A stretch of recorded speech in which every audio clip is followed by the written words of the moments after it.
On September 19th, 1991, George Bush visited Portland. Many of you may know.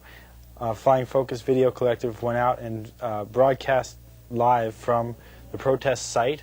And one of the more interesting things that happened was people got arrested. Among those people, several of them have had the charges that were brought against them dropped. And one person was accused of inciting a riot on TriMet property. The charge of riot was dropped at the arraignment, and today I attended his hearing with TriMet, which would have reinstated his bus pass, which was suspended for 90 days.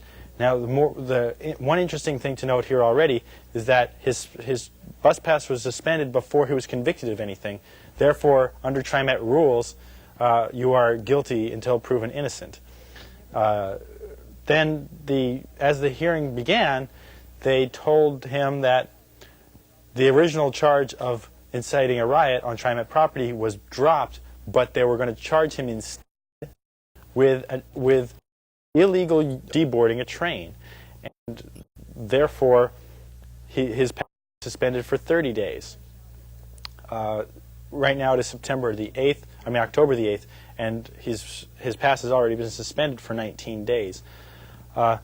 The police officers claimed that the way they could prove that this person was standing on the station at the station was that they have videotape of everything that happened that day, and they know what was going on, and they were watching him for 45 minutes before they actually arrested him. So they waited 45 minutes before going and arresting this person, and one of the reasons they gave was that they were physically afraid to go in and make the arrest at the time he was allegedly standing on TriMet property.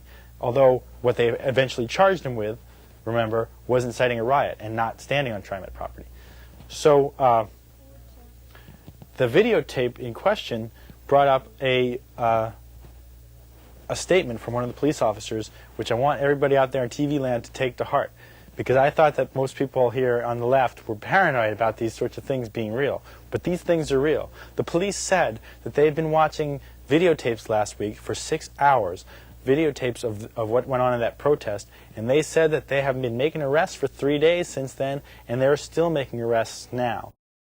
That means that the video cameras that are being used by the police at these public events are being used so that they can go afterward, after the fact, and charge people with all sorts of crimes as benign as standing at a TriMet station and not getting on or off a train.